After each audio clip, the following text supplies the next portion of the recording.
Hello दोस्तों, स्वागत है आपका हमारे यूट्यूब चैनल पे। कैसे हैं आप सब?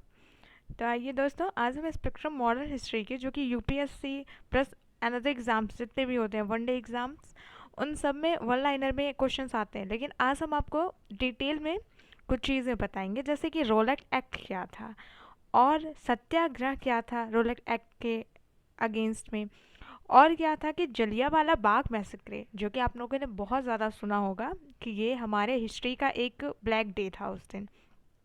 तो वो क्या था, कैसे हुआ, उसके पीछे की वजह क्या थी, वो सारी चीज़ें हम इस वीडियो में कवर करेंगे। तो आइए स्टार्ट करते हैं वीडियो। अंत तक बने रहिएगा आप सब, और वीडियो पसंद आए तो लाइक ज़रूर कर दीजिएगा और चैनल को सब्सक्राइब कर लीजिएगा। तो चलिए स्टार्ट करते हैं।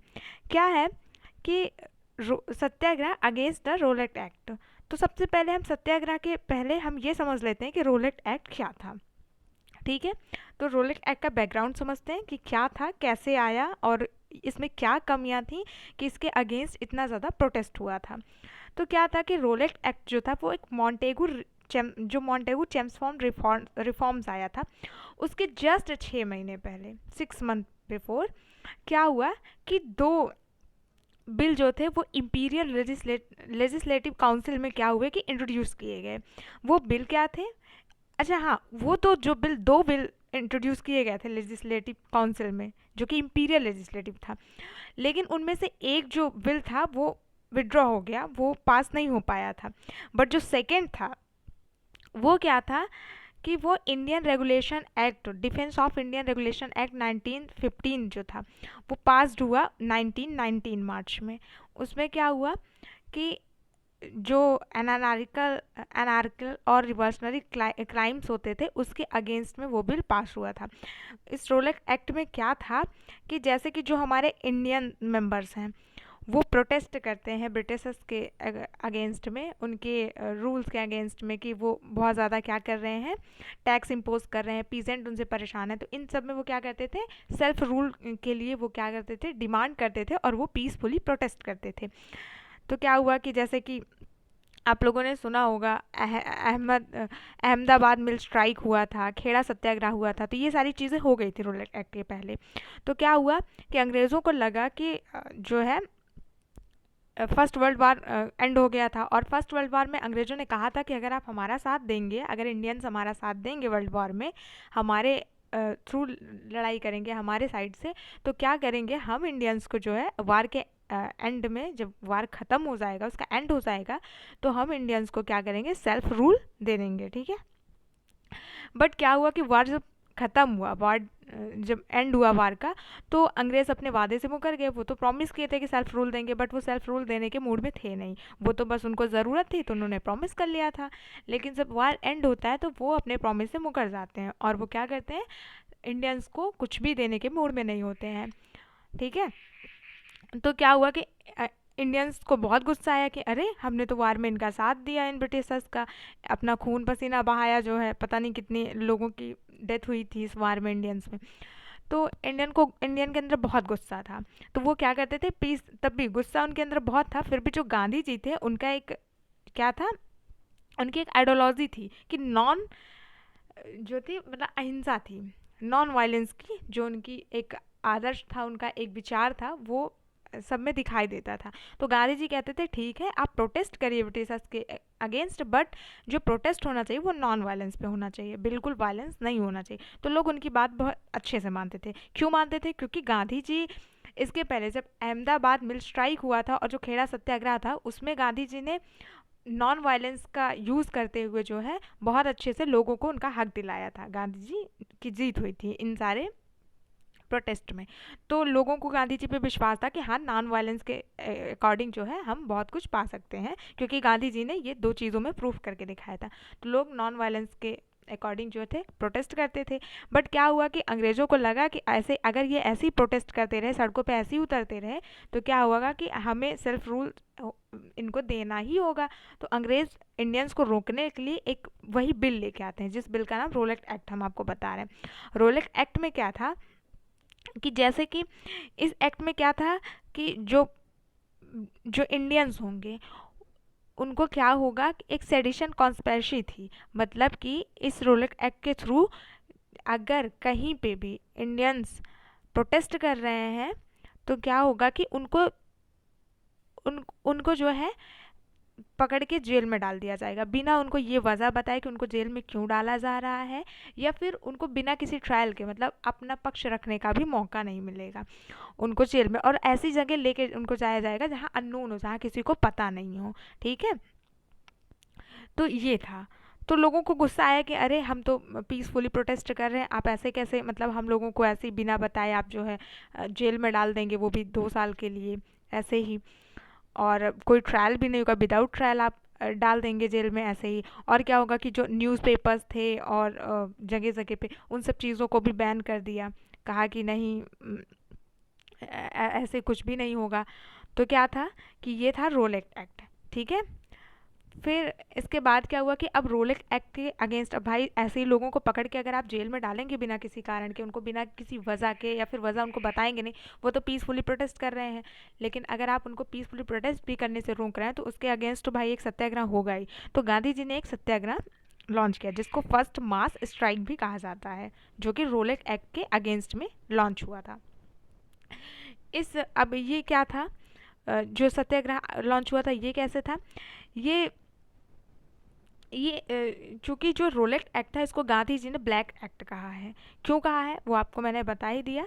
गांधी जी को ऐसा लगता था कि जो है कि इंडियन को, मतलब ये तो इंडियन के साथ क्या है कि धोखा है, क्योंकि इंडियंस को आपने प्रॉमिस आपने किया कि उनको सेल्फ रूल देंगे, सेल्फ रूल आप नहीं दे रहे हैं। ऊपर से जब हम लोग अब सेल्फ रूल के लिए प्रोटेस्ट कर रहे हैं तो आप कह रहे हैं कि जो है आप बिना विदाउट ट्रायल के आप जेल में डाल दे रहे हैं, वो भी 2 साल के लिए। 1-2 दिन के लिए हो तो कोई बात नहीं।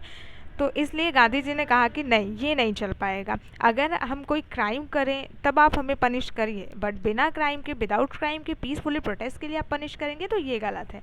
तो और जो गांधी जी का, फिर गांधी जी ने जो ये सत्याग्रह लॉन्च किया था, ये 3 कारणों से, तीन या बहुत सारे कारणों से, यहाँ पे मेजरली 3 रीजंस हम आपको बताएंगे जिसमें गांधी जी ने जो है क्या किया था, कि मतलब किस तरीके से ये जो सत्याग्रह था ये इतना जोर क्यों पकड़ा था।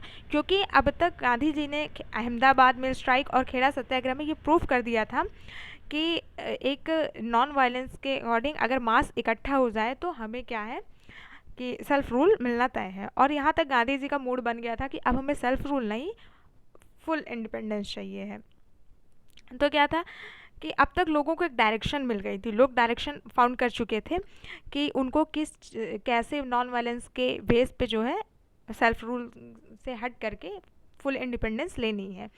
और सेकंड क्या था कि अब तक जो थे पीजेंट, आर्टिशियंस, अर्बन पुअर, ये सारे लोग बहुत परेशान हो गए थे लड़ाई कर करके। मतलब इन लोगों को ये जो पप्पू चॉकलेट दिए थे कि आपको सेल्फ रूल दे देंगे ये वो, तो ये लोग बहुत परेशान हो गए थे कि हमने खून पसीना बहाया, मिलता कुछ भी नहीं है, बस बहुत हो गया, अब हमें इनका रूल नहीं चाहिए ब्रिटिशर्स का। फिर क्या था कि फर्स्ट वर्ल्ड वार हो चुका था, इकोनॉमिक्स क्राइसिस थी बहुत ज़्यादा, जो डेली मर्रा की चीज़ें हैं उनके दाम बहुत बढ़ रहे थे। तो इससे भी लोगों के अंदर बहुत गुस्सा था। और लोगों को जब ये पता चला कि गांधी जी ने सत्याग्रह लॉन्च किया है तो बस सब कूद पड़े उसमें। तो गांधी जी ने एक डेट रखी थी, गांधी जी ने कहा था कि 6 अप्रैल, कितना, 1 सेकेंड, गांधी जी ने कहा था कि 6 अप्रैल 1919 को हम जो है सत्याग्रह लॉन्च करेंगे अगेंस्ट रोलेट एक्ट के।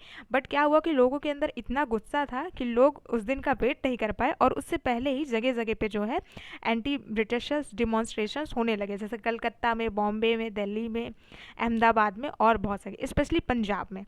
पंजाब में क्या हुआ कि सिचुएशन बहुत ज़्यादा एक्सप्लोजिव हो गई, क्योंकि वार टाइम पे जो रिप्रेशन आया था पंजाब के लिए, फोर्सफुल जो रिक्रूटमेंट्स था, और ये जो डिज़ीज़ वहाँ पे बहुत ज़्यादा रिविजेस ऑफ डिज़ीज़ हो गई थी, और जो आर्मी थी वहाँ के लोगों ने काफ़ी पार्टिसिपेट किया था वार में, तो लोगों को जब मिला कुछ नहीं इसके बदले में, तो उन लोगों के अंदर गुस्सा बहुत था। इसलिए पंजाब में क्या था कि ये जो रिवॉल्यूशन था वो बहुत ज़्यादा मैसिव स्केल पे हो रहा था। लेकिन ज़्यादातर लोग जो थे वहाँ पे वो नॉन वायलेंस करते थे, कहीं कहीं पे जो ये मूवमेंट था ये वायलेंट भी होने लगा था। ठीक है, कहीं, 1 सेकेंड, हाँ, कहीं कहीं पे ये मूवमेंट क्या था, वायलेंट होने लगा था। बट क्या था कि जो पंजाब में जब मूवमेंट वायलेंट होने लगा, लोग बहुत ज़्यादा मात्रा में सड़कों पे उतरने लगे और सेल्फ रूल की मांग करने लगे, फुल इंडिपेंडेंस की। तो ब्रिटिशर्स को भाई वो तो परेशान हो गए कि ऐसे ही उतरते रहे तो फिर तो यहाँ पे लॉ ऑर्डर मेंटेन नहीं रहेगा। तो उन्होंने लॉ एंड ऑर्डर को मेंटेन करने के लिए एक थे लॉर्ड माइकल लॉर्ड डॉयर जो थे, वो लेफ्टिनेंट गवर्नर थे पंजाब के। उनको कहा कि आप यहाँ पे लॉ एंड ऑर्डर मेंटेन करिए, उसके लिए आपको जो करना है वो करिए। आप बस इस जो ये वायलेंट प्रोटेस्टर्स हैं इनके अगेंस्ट आपको जो करना है आप करिए, बस वहाँ पे पंजाब की गलियों में क्या करना है, पीस लेके आना है, लॉ एंड ऑर्डर को मेंटेन करना है। तो अब आते हैं हम एक हमारी हिस्ट्री का सबसे दुखद या फिर क्या कहें सबसे पूरे हिस्ट्री में सबसे ब्लैक डे जो था वो जलियांवाला बाग मैसेक्रे हुआ था। क्योंकि ये हमारे हिस्ट्री में ऐसा इवेंट था जो अनफॉर्चुनेटली नहीं होना चाहिए बट हो गया था। आइए समझते हैं कि क्या था ये जलियांवाला बाग मैसेक्रे जो था वो अप्रैल 30, 1919 को हुआ था। अब क्या हुआ था कि अमृतसर में कई जगह पे वायलेंस से अफेक्ट कर रहा था। शुरू में तो लोग नॉन वायलेंस से प्रोटेस्ट कर रहे थे, अपनी शॉप्स को बंद कर रहे थे, नॉर्मल जो ट्रेड थे, जो सड़कें थी वो खाली हो रही थी, नॉर्मल जो ट्रेड कर रहे थे वो बंद कर चुके थे। तो बस यही ऐसे ही हो रहा था। बट जो ब्रिटिशर्स थे उन्होंने क्या किया कि उनको सप्रेस करने लगे। और 9 अप्रैल को दो नेशनलिस्ट लीडर्स थे, एक थे सैफुद्दीन किचलू और एक थे डॉक्टर सत्यपाल। इन दोनों को अरेस्ट कर लिया विदाउट ट्रायल। इनको ऐसी जगह पे ले गए जहाँ किसी को पता ही नहीं था और इनका कोई कसूर भी नहीं था, मतलब कोई गलती भी नहीं की थी इन दोनों ने। बस क्या किया था कि इन्होंने दो इवेंट्स को जो है दो इवेंट्स के क्या थे, ये हेड बने थे, ठीक है। उसको क्या किया था, चीफ थे उसके, और उसको ऑर्गेनाइज किया था। तो क्या हुआ कि इनको जब अरेस्ट कर लिया तो लोग इनको बहुत मानते थे भाई, पंजाब में लोग इनकी बहुत इज्जत करते थे। तो लोगों को गुस्सा आया कि अरे हमारे लीडर्स को आपने ऐसे ही बिना किसी वजह के आपने कैसे लेके चले गए आप, और ऐसी जगह ले गए जहाँ हम लोग को पता भी नहीं है, तो आप उनको छोड़िए। तो उनको नहीं छोड़ा गया, तो ये लोग प्रोटेस्ट करने लगे। फिर क्या हुआ कि प्रोटेस्ट ऐसा हुआ कि जो ब्रिटिशर्स के जो पुलिस थे वो इन पर लाठी चार्ज करने लगे, भीड़ पर। अब जब भीड़ पर आप लाठी चार्ज करेंगे तो भीड़ तो शांत रहेगी नहीं, फिर भीड़ को भी गुस्सा आ गया, पलट के उन्होंने रिप्रेस किया। और फिर क्या हुआ कि 5 पुलिस की जान चली गई, उनकी डेथ हो गई। तो फिर क्या हुआ कि जो जनरल डायर था उसने एक अनाउंस करवाया। उसने मतलब अनाउंस क्या किया, उसने बस ऐसे ही बोल दिया कि ठीक है अब जो है बस बहुत हो गया, अब मैं मिलिट्री कूप करूँगा, अब मैं मतलब लॉ एंड ऑर्डर को मेंटेन करके ही रहूँगा। ब्रिगेडियर जो जनरल डायर था उसने क्या किया कि देखा कि पंजाब में जब टेंशन बहुत ज़्यादा बढ़ गई है, मतलब लोग पलट के भीड़ जो है पलट के पुलिस पे क्या कर रही है, पुलिस के अगेंस्ट जो है हो गई है, और पुलिस जो है भीड़ को अब संभाल नहीं पा रहे हैं। तो उन्होंने क्या किया कि मार्शल लॉ इम्पोज कर दिया पंजाब में। अब मार्शल लॉ क्या होता है, मार्शल लॉ एक ऐसा लॉ होता है जिसमें कि आपको लॉ एंड ऑर्डर मेंटेन करने के लिए आपको ऑन द स्पॉट आप किसी को भी गोली भी मार सकते हैं, मतलब किसी की जान ले सकते हैं आप। तो ये होता है, मतलब बिना किसी उसके, बस आपको पीस चाहिए है। तो क्या हुआ कि लोग सिटी में फिर लौट गए लोग सिटी में, बहुत अच्छे से काम डाउन प्रोटेस्ट अच्छे से कर रहे थे लोग पीसफुली। डायर ने एक प्रोक्लेमेशन इशू किया 13 अप्रैल को, कि 13 अप्रैल को जो है, जो कि बैसाखी का दिन था, उस दिन पंजाब में ये प्रोक्लेमेशन किया कि पीपल्स जो हैं उनको अपने घर से निकलना मना है और शहर में जाना मना है, और किसी भी तरीके का डिमॉन्स्ट्रेशंस या प्रोसेशंस ऑर्गेनाइज, किसी भी असेंबली में ग्रुप में जो है 3 से ज़्यादा लोग इकट्ठे नहीं हो सकते हैं, मतलब कुछ भी ऑर्गेनाइज नहीं कर सकते, ऐसा किया था। लेकिन वो इतना बेवकूफ़ इंसान था कि उसने ये अपने ही लोगों को बताया बस, मतलब प्रॉपर बैनर प्रॉपर तरीके से लोगों में जा करके ये अनाउंस नहीं किया कि ऐसी ऐसी बात है, आज के दिन किसी को निकलना नहीं है। और आप तो जानते हैं कि बैसाखी सिखों का एक पर्व होता है, बहुत रिलीजियस से बहुत ज़्यादा इंपॉर्टेंट होता है बैसाखी, और बैसाखी के दिन तो लोग वैसे भी निकलते हैं। तो क्या हुआ कि बैसाखी के दिन जो है लार्ज अमाउंट में जो है जलियांवाला बाग है वहाँ पे लोग इकट्ठा हुए। अब कुछ लोग रिलीजियस पर्पस से इकट्ठा हुए थे कि आइए यहाँ पे मिलते हैं जलियांवाला बाग में, और ऐसे वैसे, और कुछ लोग जो थे वहाँ पे प्रोटेस्ट कर रहे थे पीसफुली, कोई वायलेंस नहीं था, पीसफुली प्रोटेस्ट कर रहे थे। जैसे जैसे आई होप कि मे बी 20,000 लोग वहाँ पे एक कलेक्ट हुए थे। अब किसी ने जॉन डायर को बताया कि वहाँ पे आप कहा नहीं मान रहे हैं ये लोग, और इतने लोग इकट्ठा हो गए हैं जलियांवाला बाग में।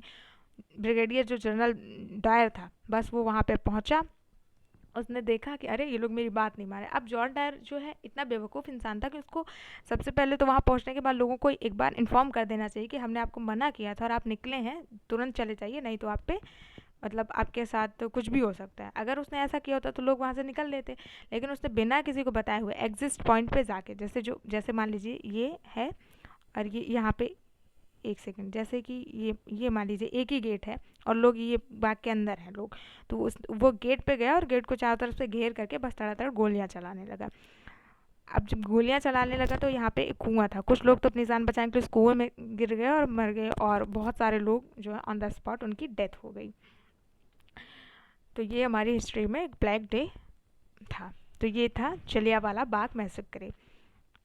अब जब जलियांवाला बाग मैसेक्रे हुआ तो सारे इस पे बहुत सारे इंडियंस जैसे गांधी जी, रविन्द्रनाथ टैगोर, ये सब बहुत ज़्यादा अपसेट थे इस इंसिडेंट से। रविन्द्रनाथ टैगोर ने तो वायसराय को एक लेटर भी लिख दिया कि ये जो पंजाब में आपके ब्रिगेडियर ने किया है, जनरल डायर ने, ये सही नहीं किया है। ये मानवता के लिए समझ लो कि ये जो ब्रिटिशर्स की पोजीशन है इंडिया में, वो और ज़्यादा हेल्पलेस हो रही है हमारे माइंड से। हमारे माइंड में था कि चलो ये ब्रिटिशर्स कुछ तो मतलब हमारे लिए कुछ अच्छा करेंगे, लेकिन वो अब हमें बिल्कुल भी आप पे भरोसा नहीं रहा है कि आप हमारे लिए कुछ अच्छा करेंगे। अब मैं अपनी कंट्री के साथ जो है, अब मैं भी अपने देशवासियों के साथ इस सत्याग्रह में अब मैं पार्टिसिपेट करूँगा आपके अगेंस्ट में। और उन्होंने अपनी नाइटहुड की जो उपाधि थी उसको भी रिटर्न कर दी। ऐसे जो गांधी जी थे, गांधी जी बहुत, वो तो पहले भी नॉन वायलेंस पे चलते थे, तो इतना जब भारी मात्रा में वायलेंस हुआ तो वो तो अपसेट हो गई। तो वो 1914 टू 1918 जो फर्स्ट वर्ल्ड वॉर में उन्होंने बैक साइड से जो ब्रिटिशर्स की जो मतलब वहाँ के जो सोल्जर्स थे, वो जब घायल हो जाते थे, बाउंडेड हो जाते थे, तो उनको मरहम पट्टी करते थे। तो इससे खुश होकर के ब्रिटिशर्स ने वार के बाद जो है उनको केसरे हिंद की उपाधि दी थी।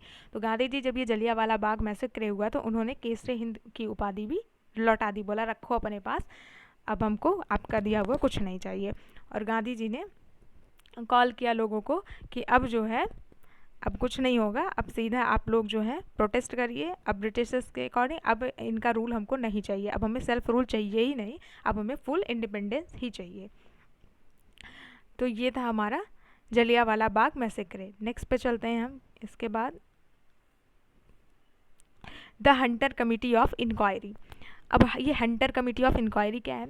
देखिए, पिछली वीडियो में हमने आपको बताया था कि जो जलियांवाला बाग मैसेक्रे हुआ था, ठीक, जो जलियांवाला बाग, एक सेकेंड, हाँ, जो जलियांवाला बाग मैसेक्रे हुआ था उसमें कितने लोगों की जान गई, और ये पूरी दुनिया में मतलब फैल गई थी खबर कि ऐसे ऐसे वहाँ इंडिया में जो है जलियांवाला बाग मैसेक्रे हुआ है और इसमें इतने लोग, बहुत लोगों की डेथ हुई थी। तो ये पूरी दुनिया में जो ब्रिटिशर्स थे उनकी थू थू हो रही थी कि मतलब ये एक मतलब अजीब इंसान है, ह्यूमैनिटी इनमें है ही नहीं है, मानवता बेच खाए हैं, ये है वो है। तो इस पर ब्रिटिशर्स पे दबाव पड़ा हाई कमांड से, और उन्होंने मतलब एक कमिटी इंक्वायरी, हंटर कमिटी बैठाई, जिसको डिसऑर्डर इंक्वायरी कमेटी भी कहते हैं। ये कमेटी अक्टूबर 14, 1919 में बैठाई गई, जिसको गवर्नमेंट ऑफ इंडिया ने अनाउंस की। अब क्या था कि इस कमेटी में जो है लॉर्ड विलियम जो हंटर्स थे वो इस कमेटी के चेयरमैन थे, जो कि एक सॉलिसिटर जनरल और थे स्कॉटलैंड में, सेनेटर थे, कहाँ के? College of justice in Scotland के। इन्होंने, इनका पर्पस क्या था कि ये इन्वेस्टिगेट करेंगे बॉम्बे में, दिल्ली में और पंजाब में कि क्या रीजंस थे जो इतना ज़्यादा मैसिव लेवल पे लोग प्रोटेस्ट कर रहे हैं, और इस प्रोटेस्ट में किसकी गलती है, क्या है, और ये जो पंजाब मैसेक्रे हुआ था जो जलियांवाला बाग, इसमें क्या रीज़न्स था, क्यों जनरल डायर ने ऐसा किया, और कितने लोगों की डेथ हुई, क्या था रीज़न, ये सारी चीज़ें ये कमेटी क्या करेगी? इंक्वायरी करेगी। और इस कमेटी में 3 इंडियन मेंबर्स भी थे, जिनका नाम था सर चिमनालाल हरीलाल सीतावाद। ये वाइस चांसलर थे ऑफ बॉम्बे यूनिवर्सिटी के और एडवोकेट थे बॉम्बे हाई कोर्ट के। और दूसरे थे पंडित जगन नारायण, ये भी लॉयर थे और मेंबर थे legislative council of United provinces, जो आज का उत्तर प्रदेश है।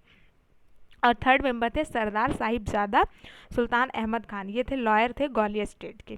तो ये 3 इंडियन मेंबर थे। अब ये कमेटी बैठाई गई और ये कमेटी जो है दिल्ली में मिली 29 अक्टूबर को, और इस कमेटी ने कुछ स्टेटमेंट्स लिए थे लोगों के, जो कि मतलब गवाह थे, विटनेस थे। कहाँ कहाँ से, एक सेकेंड, कहाँ कहाँ से, दिल्ली से, अहमदाबाद, बॉम्बे, लाहौर से, नवंबर में। और ये कमेटी जब लाहौर पहुंची और इसने अपना एक डिसीज़न लिया, फिर इसने विटनेस को और जो इवेंट्स हुए थे अमृतसर में, वहाँ पे जाकर इसने इंक्वायरी की और देखा कि क्या कैसे है, क्या चीज़ें कैसे हुई हैं। तो लास्ट में ये कमेटी इस नतीजे पे पहुंची कि जो डॉयर था उसने वाकई में बहुत गलत किया था, क्योंकि जनरल डॉयर जो था उसने प्रॉपर तरीके से कोई भी कहीं पे भी बैनर नहीं दिया था, कहीं पे भी किसी को अनाउंस नहीं किया था कि 13 अप्रैल 1919 को घर से, पंजाब की गलियों में घर से बाहर नहीं निकलना है। तो ये सारी चीज़ें जनरल डॉयर की कमी थी, और सबने उसमें से एक भी मेंबर्स ऐसे नहीं थे उस कमेटी के जिसने जनरल डॉयर की सराहना की हो। सबने जनरल डॉयर की निंदा ही की कि जनरल डॉयर ने जो भी किया वो इनह्यूमन था, तो उसमें मानवता बिल्कुल भी नहीं थी। और सबने जो है यही कहा कि जनरल डॉयर को इसका पनिशमेंट मिलना चाहिए, ठीक। और जब जनरल डॉयर को बुलाया गया स्टेटमेंट के लिए, तो जनरल डॉयर सोचिए क्या कह रहा है। उसने कहा, जब फाइनल रिपोर्ट के लिए कमेटी ने जनरल डॉयर का स्टेटमेंट लिया और उसको बुलाया, तो जनरल डॉयर ने कहा कि मैं चाहता, जब मैं वहाँ पहुँचा जलियांवाला बाग में, तो मैं चाहता तो मैं फायर हवा में करता, जिससे कि लोग वहाँ से डर के भाग जाते, लेकिन मैंने ऐसा नहीं किया क्योंकि मुझे ब्रिटिशर्स की जो इमेज थी वो लोगों में एक डर बैठाना था, जिससे कि आगे चल करके लोग जो है ब्रिटिशर्स का कहा माने। और मतलब अगर कोई ये बात कह दे कि घर से बाहर नहीं निकलना है कोई ब्रिटिशर्स, तो उसको वो लोग माने। अगर मैं ऐसा ना करता तो लोग फिर से प्रोटेस्ट करते, लेकिन मैंने जो गोलियां चलाई तो उसके बाद लोगों के मन में डर बैठ गया और शायद वो अब प्रोटेस्ट नहीं करेंगे। वो ये नहीं जानता है कि इसके बाद तो फिर और ज़्यादा इंडियंस भड़केंगे। और क्या था कि उसने ये भी कहा कि जब मैं गोलियां चला के मतलब वहाँ पे मैं जाने लगा, तो वहाँ पे बहुत सारे लोग घायल थे, लेकिन मैंने किसी की हेल्प नहीं की क्योंकि वो मेरी ड्यूटी नहीं थी।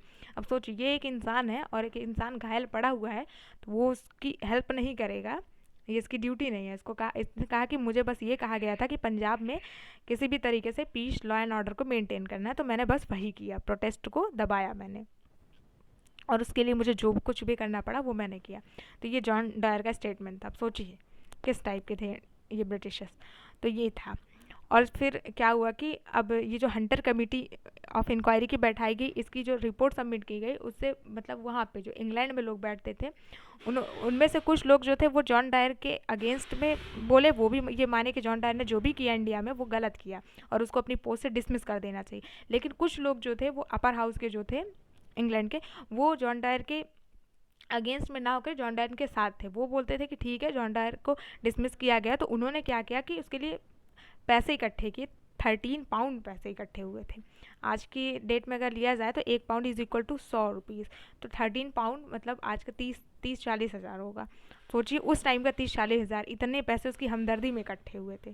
तो ये इस टाइप की सोच थी ब्रिटिशर्स की। तो ये था। अब इस पे कांग्रेस व्यूज क्या थे।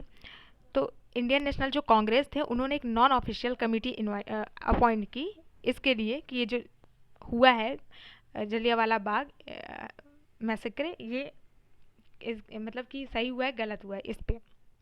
अब देखिए, ये तो नॉन ऑफिशियल कमेटी ही अपॉइंट करेंगे, क्योंकि ऑफिशियल कमेटी तो गवर्नमेंट करेगी, और गवर्नमेंट किसकी थी? ब्रिटिशर्स की थी। अब ये जो नॉन ऑफिशियल कमेटी थी, इसके मेंबर्स में मोतीलाल नेहरू, चित्तरंजन दास, अब्बास तैयबी और एम आर जयंकर और गांधी जी, ये सारे लोग थे। इन्होंने अपना जो व्यूज़ था उसको रखा, और उन्होंने कहा कि जो जनरल डॉयर थे उनका जो एक्ट था वो इनह्यूमन था। और उन्होंने ये भी कहा कि पंजाब में जो भी हुआ, जो मार्शल लॉ इंट्रोड्यूस किया गया, उसके लिए तो कोई जस्टिफिकेशन है ही नहीं। मतलब वो मार्शल लॉ ही अपने आप में भयंकर तरीके से गलत है। तो ये कहा जाए कि मार्शल लॉ मतलब जनरल डॉयर की तो बात ही छोड़ी, जो मार्शल लॉ इम्पोज किया गया था वो भी अपने आप में बहुत गलत डिसीजन था ब्रिटिशर्स का। तो ये था, यहाँ तक था। अब नेक्स्ट वीडियो में चलते हैं हम। नेक्स्ट क्या है इसके बाद कि नॉन कॉपरेशन मूवमेंट एंड खिलाफत आंदोलन, इसका बैकग्राउंड क्या था, नॉन कॉपरेशन मूवमेंट और खिलाफत आंदोलन का। देखिए दोस्तों, जब फर्स्ट वर्ल्ड वार का एंड हुआ और जो जलियांवाला बाग मैसेक्रे हुआ, इसके बाद तो लोगों की आंखें खुल गई थी। लोगों को पता चल गया था कि हमें कुछ मिलने वाला है नहीं, क्योंकि जो फर्स्ट वर्ल्ड वार में ब्रिटिशर्स ने प्रॉमिस किया था, ब्रिटिश गवर्नमेंट ने, कि हम इंडिया को सेल्फ रूल दे देंगे इंडियंस को, बट दिया नहीं कुछ भी। और बदले में क्या दे दिए, मॉन्टेगू चेम्सफोर्ड रिफॉर्म, जिसमें आप लोग जानते हैं कि उसमें कुछ भी इंडियंस को साफ तरीके से दिया गया। उसमें डायरकी ला दी गई थी, मतलब कि उसमें 3 सब्जेक्ट लागे दिए गए थे, रिफर, रिजर्व सब्जेक्ट और ऐसे ही ट्रांसफ़र सब्जेक्ट, जिसमें ट्रांसफ़र में कुछ भी रखा नहीं काम का, जो इंडियन जिस पे वो कर सकते हैं, और जो रिजर्व सब्जेक्ट था उसको अपने पास रख लिए, तो दिया कुछ भी नहीं। और तो लोगों को अब तक ये समझ में आ गया था कि ब्रिटिशर्स बिना मतलब ऐसे ही हमें कुछ देंगे नहीं अपने आप से, हमें कुछ ना कुछ लेने के लिए कुछ ना कुछ तो अब ठोस कदम उठाने ही होंगे। तो ये था। सेकंड क्या था कि फर्स्ट वर्ल्ड वार के बाद, वर्ल्ड वार जब एंड हो गया तो उसके बाद कई सालों तक, मतलब बहुत, इंग्लैंड की इकोनॉमिक क्राइसिस आ गई थी। तो इंग्लैंड के लोग क्या करते थे कि भर भर के अपने कॉलोनीज पे एक्स्ट्रा टैक्स इम्पोज करते थे। तो इनके टैक्स के तले जो थे, चाहे वो आर्टिशियंस हो, चाहे वो पीजेंट्स हो, चाहे वो लैंडलॉर्ड हो, चाहे जो भी हो, वो सब बहुत ज़्यादा परेशान हो गए थे। कमोडिटीज़ के दाम लगातार बढ़ रहे थे, और जो इंडियन इंडस्ट्री में जो प्रोडक्शन था वो घट रहा था हमेशा, और टैक्स और रेंट्स जो थे उसके तले जो है सारे इंडियंस दब के रह गए थे बेचारे। ऑलमोस्ट जितने भी सेक्शन थे सोसाइटी के, वो इकोनॉमिक हार्डशिप से सफ़र कर रहे थे। तो लोगों के अंदर एंटी ब्रिटिशर्स जो एटीट्यूड था वो बढ़ रहा था, गुस्सा बढ़ रहा था कि वार, हमारा तो वार था नहीं, लड़ तो इंग्लैंड वाले रहे थे, इनमें हमने साथ दिया, और ऊपर से जो है ये हम पे इतना टैक्स इम्पोज कर रहे हैं हमारी हेल्प करने के बजाय, और हमें सेल्फ रूल देने के बजाय जो है उल्टा हमको चॉकलेट पकड़ा रहे हैं मॉन्टेगू चेम्सफोर्ड रिफॉर्म के थ्रू। तो ठीक है। और सेकंड क्या था कि जो रोलेट एक्ट लेके आए थे, उसके बाद जो मार्शल पंजाब में इम्पोज किया था, उसके बाद जो जलियांवाला बाग मैसेक्रे हुआ था, उसने लोगों की आंखें खोल दी कि ब्रिटिशर्स किस तरह से ब्रूटल, मतलब किस तरीके से अनसिविलाइज्ड इनका जो फेस है वो लोगों के सामने भयंकर तरीके से बाहर निकल के आया, कि इनके अंदर मानवता नाम की चीज़ नहीं है। मतलब ये सरेआम ऐसे लोगों को मार डाल रहे हैं, इतनी भारी मात्रा में लोगों पे गोलियां चला दी। तो इससे लोगों की आंखें खुल गई कि ये ब्रिटिशर्स, अगर हम इनको यहाँ से भगा नहीं देंगे तो ये हमको ही मार के खा जाएंगे। और क्या था कि जो हंटर कमेटी ने जो अपनी रिपोर्ट दी थी, उसके बाद भी जो जनरल डायर था वो बच गया, उसको सिर्फ अपनी पोस्ट से डिसमिस किया गया, उसको कोई पनिशमेंट नहीं दी गई। तो इससे लोगों की आंखें खुल गई कि ये ब्रिटिशर्स, अगर हम इंडियंस के साथ कुछ भी गलत हो, ये ब्रिटिशर्स अपने लोगों के साथ ये कभी कोई भी एक्शन नहीं लेंगे, इनका जो भी नियम कानून है वो हम पे ही लागू होता है, अपने लोगों की बात आती है तो बस ऐसे ही छोड़ देते हैं। तो ये सारी चीज़ें बैकग्राउंड में क्या कर रही थी, नॉन कॉपरेशन मूवमेंट के लिए एक बैकग्राउंड, एक फ्रंट खोल रही थी। ठीक है। अब क्या हुआ कि खिलाफत इशू क्या था। देखिए, जब फर्स्ट वर्ल्ड वार हुआ तो जो टर्की था, ऑटोमन एम्पायर था, ऑटोमन एम्पायर जो था वो जर्मनी की तरफ से लड़ रहा था, टर्की। तो क्या हुआ कि जर्मनी हार गया फर्स्ट वर्ल्ड वार में, और इंग्लैंड जो था वो विन हो गया। तो फर्स्ट वर्ल्ड वार के बाद जो थे टर्की में जो थे वो खलीफा बैठते थे। खलीफा जो थे वो एक सैक्रेड गुरु माने जाते हैं। दुनिया भर में जितने भी मुस्लिम्स थे वो उनकी बातों को फॉलो करते थे, उनको फॉलो करते थे। लेकिन फर्स्ट वर्ल्ड वार के बाद जो थे, जो इंग्लैंड, जो ब्रिटिशर्स थे, वो जो खलीफा थे उनको क्या किया, उनको उनके पावर से डिसमिस कर दिया, और टर्की जो ऑटोमन एम्पायर था उसको छोटे छोटे छोटे हिस्सों में बांट करके आपस में बंदरबांट करने लगे। तो इससे दुनिया भर के मुस्लिम्स में गुस्सा आया, और उसमें इंडियन मुस्लिम्स भी शामिल थे। इंडियन मुस्लिम जो थे उनको जब ये पता चला कि हमारे खलीफा के साथ मतलब इन ब्रिटिशर्स ने क्या किया है, तो उनको बहुत गुस्सा आया।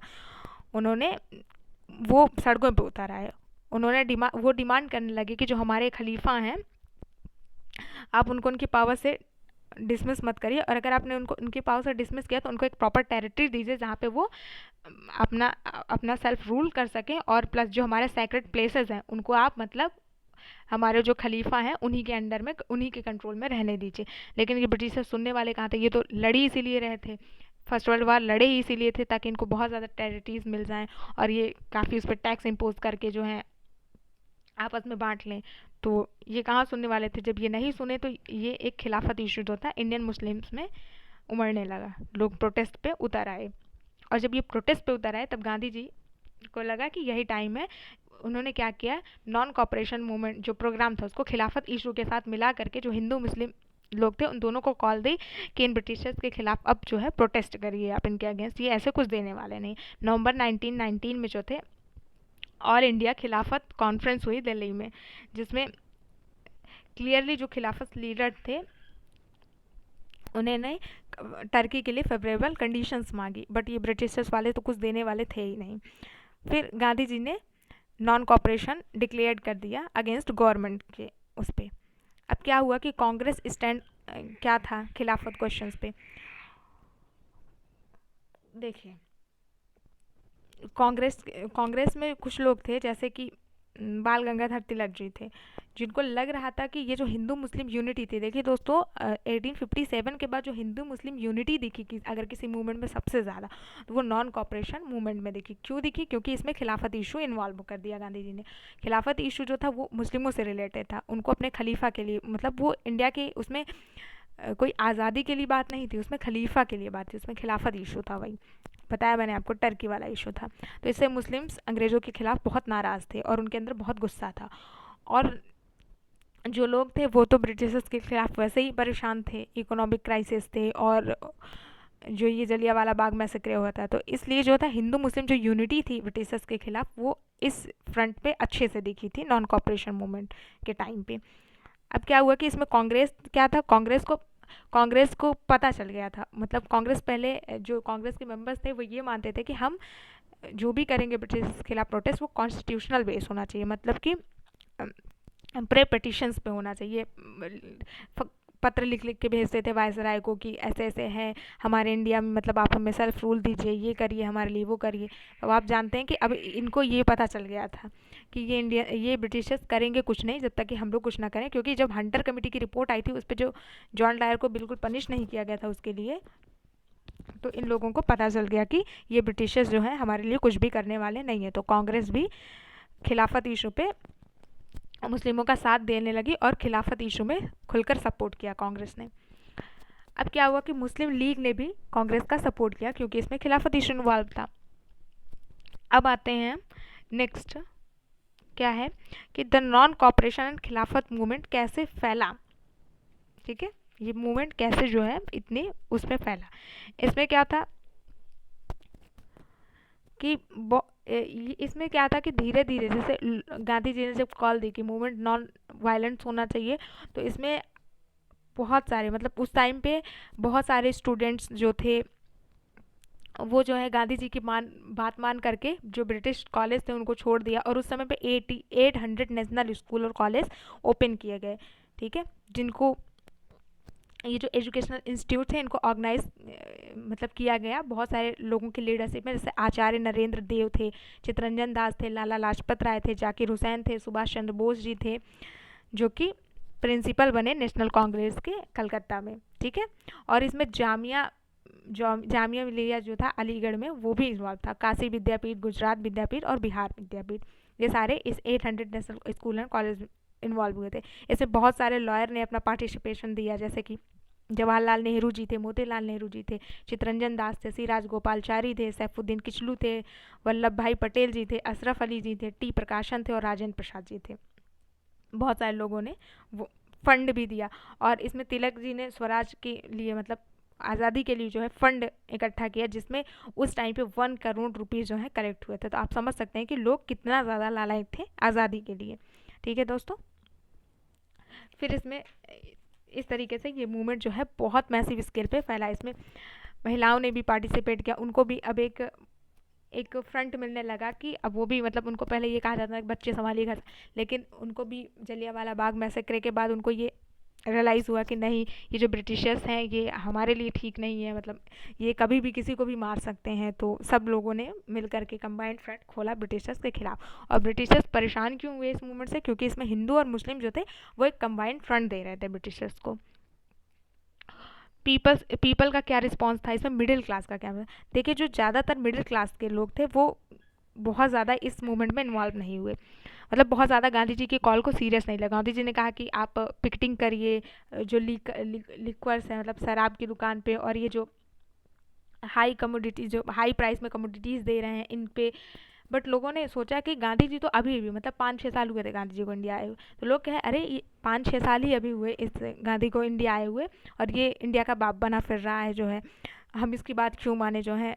और जो बड़े बड़े लोग थे जैसे कि गांधी जी ने कहा कि आप मतलब ब्रिटिशर्स के गुड्स को बाइकआउट कीजिए, इनके इनके जॉब को बाइकआउट कीजिए, स्टूडेंट बोला कि इनके स्कूल कॉलेजेस को बाइकआउट कीजिए। तो जो कुछ इंडियंस भी तो थे जो कि मतलब जिनका फैक्ट्री थी, अब जब फैक्ट्री से जो है लोग बाइकआउट करेंगे जो है, कुछ लोग थे जो अंग्रेज़ों के गुलाम चमचे हुए करते थे, तो वो अंग्रेज़ों को टैक्स देते थे और बदले में अपना फैक्ट्री चला रहे थे। अब उस फैक्ट्री में जो लोग काम करते थे उनको पता तो था कि बैक एंड में ये ब्रिटिशर्स कोई पैसे देगा, तो वो लोग उनकी फैक्ट्री से जब स्ट्राइक करेंगे तो कोई थोड़ी ना चाहेगा कि हमारा नुकसान हो जाए।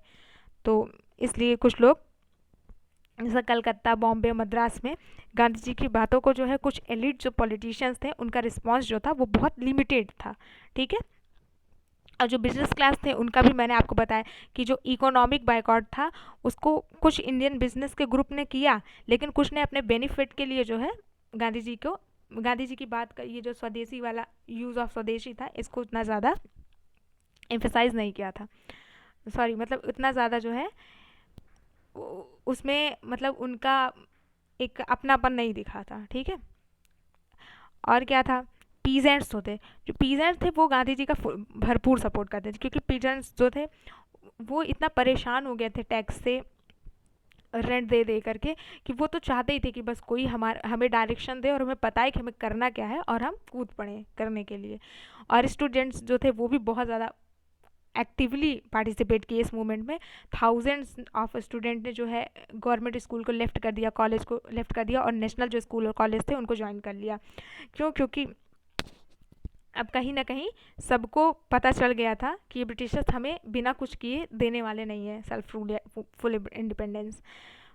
और वोमेन क्या थी, वोमेन ने भी जो है अब पर्दा से बाहर आई, वो भी अपने ऑर्नामेंट्स जो थे मतलब अपने जो गहने थे वो तिलक साहब को फंड के रूप में देने लगा, और वो उन्होंने भी लार्ज नंबर में एक्टिवली पार्टिसिपेट किया, पिकेटिंग करती थी शॉप सेलिंग में, फॉरेन क्लॉथ्स एंड लिक्वर पे की मतलब विदेशी कपड़ा मत खरीदिए, ये जो विदेशी शराब है इसको मत पीजिए, ये सारी चीज़ें।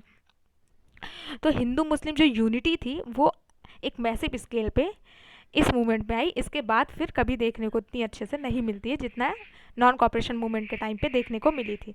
अब इसमें पीपल्स रिस्पांस क्या था, लोगों का रिस्पांस क्या था, वो अच्छे से हमने समझ लिया। अब नेक्स्ट स्लाइड पे चलते हैं कि गवर्नमेंट रिस्पांस क्या था। गवर्नमेंट रिस्पांस क्या था कि जो तिलक जी थे वो गांधी जी से मतलब तिलक जी को हमेशा ये डर था कि ये जो हिंदू मुस्लिम एक साथ इतने बड़े फ्रंट पे आए हैं सामने, अगर ज़रा सी भी कहीं गड़बड़ हुई तो बहुत ज़्यादा रिवोल्यूशनरी वार आपस में हिंदू मुस्लिम एक दूसरे को काटने ना लगे, उनको ये डर था। और कहीं ना कहीं उनकी बात आगे चलकर सही सामने आती है, ठीक है। और the last phase of the movement, अब लास्ट फेज तो क्या था कि गांधी जी अब जो है गांधी जी पे और ज़्यादा प्रेशर बढ़ने लगा था कांग्रेस की तरफ से कि अब आप सिविल डिसोबीडियंस प्रोग्राम को लॉन्च करिए, क्योंकि अहमदाबाद सेशन में 1921 में, क्योंकि चितरंजन दास जी थे उसी समय उनको जेल में डाल दिया गया था। हकीम अजमल खान जो थे वो एक्टिंग प्रेसिडेंट अपॉइंट किए गए थे गांधी जी के द्वारा, ठीक है। और गांधी जी ने कहा कि देखिए ये जो मूवमेंट है इसमें हो सके ब्रिटिशर्स हमको जेल में डाल दें तो क्या करिएगा कि मतलब बैक पे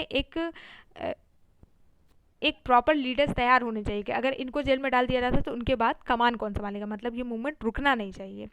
बट अनफॉर्चुनेटली जो है, और गांधी जी ने ये कॉल भी दे दी थी कि 1 फरवरी 1922 को जो है सिविल डिसओबीडियंस मूवमेंट जो है बरदौली गुजरात से स्टार्ट होगा। अगर कुछ जो पॉलिटिकल प्रिजनर्स हैं उनको अगर आपने रिलीज़ नहीं किया तो, ब्रिटिशर्स को ये बोल दिया था, मतलब जो मूवमेंट चला था इसमें बहुत सारे लोगों को पकड़ कर जेल में डाल देते थे। तो गांधी जी ने कहा कि अगर उन सबको आप छोड़ेंगे नहीं और हमको सेल्फ रूल नहीं देंगे तो हम 1 फरवरी 1922 को सिविल डिसोबीडियंस मूवमेंट जो है बरदौली गुजरात से स्टार्ट कर देंगे। गांधी जी ने ये लास्ट क्या कहें कि एक वार्निंग दी थी अंग्रेज़ों को। But unfortunately Chauri Chaura incident हो जाता है। अब चौरी चौरा इंसिडेंट क्या है, ये जो चौरी चौरा इंसिडेंट है पहले ये है क्या, पहले ये समझ लेते हैं। चौरी चौरा एक छोटे से गांव का नाम है जो कि आज के गोरखपुर जिले उत्तर प्रदेश में पड़ता है। उस टाइम के यूनाइटेड प्रोविंसेस गोरखपुर डिस्ट्रिक्ट में पड़ता था। इस इंसिडेंट के बाद इस जगह ने इतिहास में एक अपनी अलग ही नाम बना लिया। क्या हुआ कि फरवरी 5 में 1922 में एक गांधी जी ने इस मूवमेंट को विड्रॉ कर लिया था। किसको? नॉन कॉपरेशन मूवमेंट को। क्यों? क्योंकि चौरी चौरा इंसिडेंट हुआ था।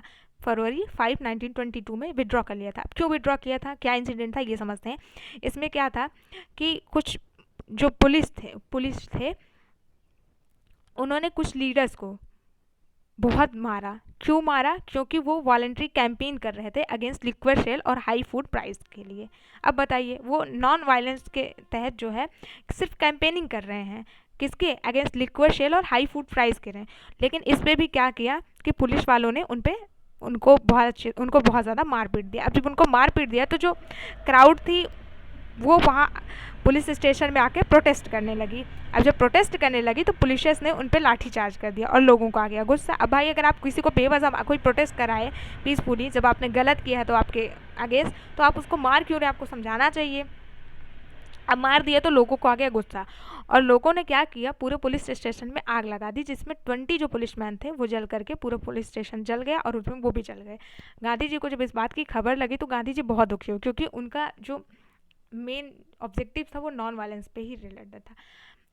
अब वायलेंस हो चाहे किसी के अगेंस्ट भी हो, गांधी जी मानवतावादी थे तो वो तो हमेशा इज्जत करेंगे भाई।